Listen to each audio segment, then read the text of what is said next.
విజయవాడ ఇంద్రకీలాద్రిపై కొలువైన కనకదుర్గమ్మ అమ్మవారిని ఎంపీ కేశినేని శివనాథ్ కుటుంబ సమేతంగా దర్శించుకున్నారు. ఈ సందర్భంగా ఆలయ అధికారులు, వేద పండితులు, బోర్డు సభ్యులు ఎంపీ దంపతులకు ఆలయ సాంప్రదాయాల ప్రకారం ఘన స్వాగతం పలికారు. రాష్ట్రం సుభిక్షంగా ఉండాలని అమ్మవారిని ప్రార్థించారని, రానున్న బడ్జెట్ సమావేశాల్లో రాష్ట్రానికి మేలు జరిగేలా నిధుల కేటాయింపు మరింతగా జరగాలని అమ్మవారిని వేడుకున్నట్లు తెలిపారు. అలాగే ఇంద్రకీలాద్రిపై అమ్మవారి దర్శనానికి వచ్చే భక్తులకు మెరుగైన వసతులు కల్పించేందుకు తన వంతు కృషి చేస్తానని హామీ ఇచ్చారు.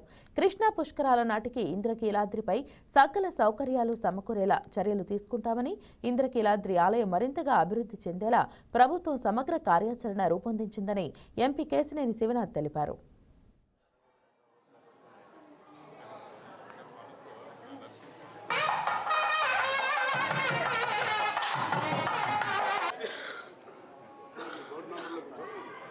धर्मं धर्मं बालयसि इञ्जं बालयसि धर्मं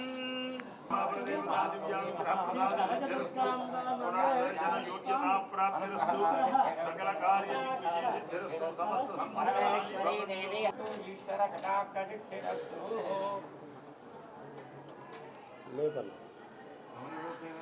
ఇవాళ ఉదయం అమ్మవారిని దర్శించుకుని రాష్ట్రం సుభిక్షంగా ఉండాలి, రేపు రాబోయే బడ్జెట్ సమావేశాల్లో రాష్ట్రానికి చక్కగా న్యాయం జరగాలి, అన్నిటికన్నా ముఖ్యంగా అమ్మవారి ఆశీస్సులతో అమ్మవారికి దర్శనానికి వచ్చే భక్తులకి సకల సౌకర్యాలు కలిగే విధంగా రేపు రాబోయే పుష్కర సమయానికి అమ్మవారి భక్తులకు అందరికీ కూడా తిరుమలలో లాగా వైకుంఠ కాంప్లెక్స్ అట్లా ఏ విధంగా ఉందో అదేవిధంగా అమ్మవారికి క్యూ కాంప్లెక్సే కాదు, భక్తులు కూర్చునే విధంగా వసతులు ఉండాలి అని ఇటువంటివన్నీ కోరుకుని అమ్మవారిని ప్రార్థించడం జరిగింది. తప్పక అమ్మవారి ఆశీస్సులతో అమ్మవారి గుడికి వీటన్నింటినీ సాధించడమే కాకుండా రాష్ట్రం సుభిక్షంగా ఉండేటట్లు పార్లమెంట్లో చక్కటి బడ్జెట్ రూపొందిస్తా దాంట్లో రాష్ట్రానికి మరిన్ని నిధులు వచ్చే విధంగా ఉండాలని కోరుకుంటూ జరుగుతుంది. కాబట్టి తప్పకుండా రాబోయే కాలంలో అమరావతిలో ప్రాంతమైన విజయవాడలో ఉన్న అమ్మవారి ఆలయం మరింత శోభగా ఉండే విధంగా కోరుకుంటున్నాం.